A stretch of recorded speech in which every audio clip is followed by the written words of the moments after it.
দীর্ঘ অচল অবস্থা কাটিয়ে রাজগঞ্জে জয়েন্ট বিডিওকে পিও দায়িত্ব। বিধায়কের শুভেচ্ছা। দীর্ঘদিন ধরে প্রশাসনিক অচল অবস্থা কাটিয়ে অবশেষে রাজগঞ্জ ব্লকে জয়েন্ট বিডিওকে প্রোগ্রাম অফিসারের দায়িত্ব দেওয়া হলো রাজ্য সরকারের পক্ষ থেকে। এই সিদ্ধান্তে স্বস্তি ফিরেছে প্রশাসনিক মহলে। বিধায়ক জানান, সোমবার সকাল প্রায় 9টা নাগাদ তিনি এই সিদ্ধান্তের খবর পান। এরপরেই নতুন দায়িত্বপ্রাপ্ত আধিকারিককে ফুল দিয়ে শুভেচ্ছা জানান তিনি। বিধায়কের বক্তব্য, নতুনভাবে কাজ শুরু করার মাধ্যমে ব্লকের উন্নয়নমূলক কাজ আরও গতি পাবে বলে তিনি আশাবাদী। প্রসঙ্গত উল্লেখ্য, রাজগঞ্জের বর্তমান বিডিও প্রশান্ত বর্মন স্বর্ণ ব্যবসায়ী খুন মামলায় অভিযুক্ত। শীর্ষ আদালতের নির্দেশ অনুযায়ী আগামী 23 তারিখের মধ্যে তাকে আত্মসমর্পণ করতে হবে। তবে এখনও পর্যন্ত তিনি পলাতক রয়েছেন। প্রশাসনিক কাজকর্ম সচল রাখতেই এক প্রকার বাধ্য হয়ে রাজ্য সরকার এই সিদ্ধান্ত নিয়েছে বলে প্রশাসনের সূত্রে খবর।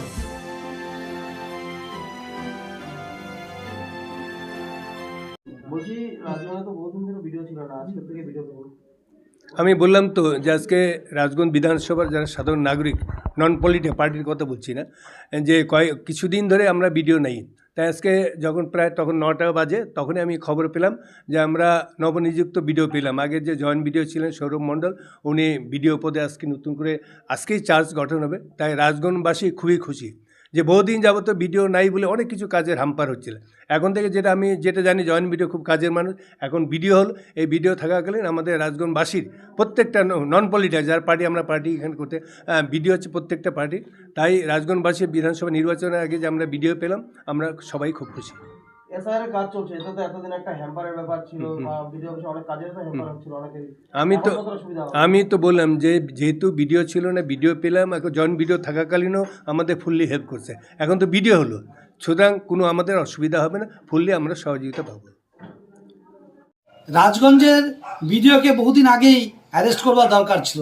তার নামে তো বহু অভিযোগ রয়েছে, কিন্তু কী কারণে, কার এত বড় হাত রয়েছে যে তাকে পুলিশ অ্যারেস্ট করতে পারেনি, তাকে বেরিয়ে যাওয়ার জায়গা করে দেওয়া হয়েছে।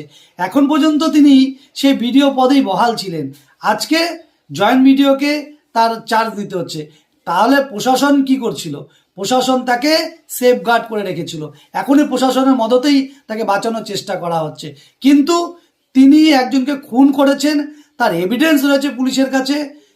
তারপরেও তিনি এখনও পালিয়ে কি করে বেড়াচ্ছেন। এখন high court, supreme court bail reject হয়ে গেছে, তাকে 72 ঘন্টার মধ্যেই সারেন্ডার করতে বলছে। বাধ্য হয়ে প্রশাসন এখন নিজের মুখ রক্ষা করবার জন্য জয়েন্ট ভিডিওকে দায়িত্ব দিচ্ছে। এতে বোঝাই যায় যে গুন্ডা, মস্তান, ক্রিমিনাল যারা আছে তারাই সরকারের বড় বড় পদ অলঙ্কিত করে বসে আছে।